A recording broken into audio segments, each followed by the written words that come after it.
this jewel of the bay. Sather Longlead. Wayrest is one of the most glorious cities of Western Tamriel, sparkling in her contemporary beauty, lustrous by her past.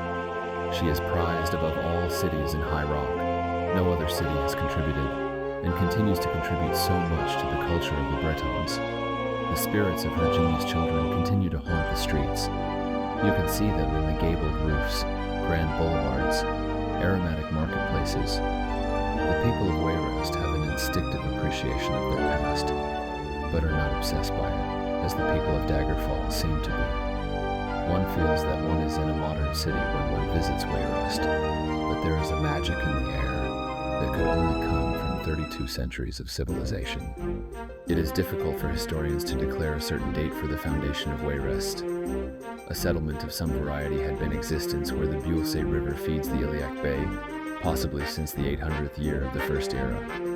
The traders and fishermen of Wayrest were surrounded by hostile parties. The Orc capital Orsinium had grown like a poison weed to the north, and the Akaviri pirates and raiders crowded the islands to the west. There is no mystery to Wayrest's name. After the fighting, most travelers had to endure passing through the eastern end of the Iliac Bay. The little fishing village on the Builse was a welcome rest. Nowhere in the much-vaunted censuses of the Skyrim occupation is Wayrest mentioned. In the Annals of Daggerfall, King Joyl's letter to Gaiden Shinji of the Order of Diagna contains the following reference. The orcs have been much plaguing the Wayresters and impeding traffic to the heart of the land. The date given for the letter was 1 E948. Wayrest only truly bloomed after the raising of Orsinium in 1 E980. The hardworking traders and merchants were instrumental in forming the Masconian tradeway and thus reducing the pirate activity on the bay. At this time, Wayrest occupied both banks of the Builse. A successful mercantile family, the Gardeners, built a walled palace on the High Rock side of the river, and over time, allowed banks and other businesses within its walls. It was a gardener, Farangel, who was proclaimed king when Wayrest accepted ambassadors from the Comorian Empire, and was granted the right to call itself a kingdom in the 1100th year of the First Era. Although Wayrest became a kingdom under the command of one family, the merchants continued to wield incredible power. Many economists have alleged that Wayrest's eternal wealth, despite all her hardships, comes from this rare relationship between the merchants and the crown.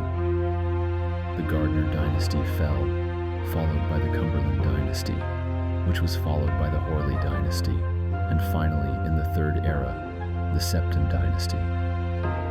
No citizen of another kingdom of comparable age can, with one hand, name all the families who have ever ruled.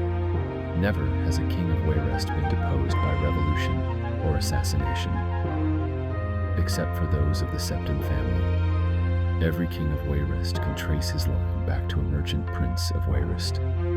The merchants and king respect one another, and this relationship strengthens both.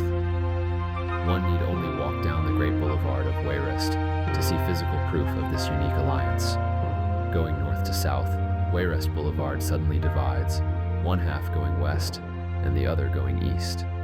Both halves end in identical squares, one at Castle Wayrest, the original palace of Afrin Gardner, and the other at Cumberland Square, where the oldest and wealthiest marketplace in Wayrest. The message here is clear. The king and the merchants are joined and equal. Wayrest has survived blights, droughts, plagues, piracy, invasions, and war with good humor and practicality. In 1 E2702, the entire population of the city was forced to move into the walled estate of the Gardeners as protection against the pirates, Akaviri raiders, and Thracian plague. A less resourceful community would have withered, but the Wayresters have survived to enrich Tamriel generation after generation.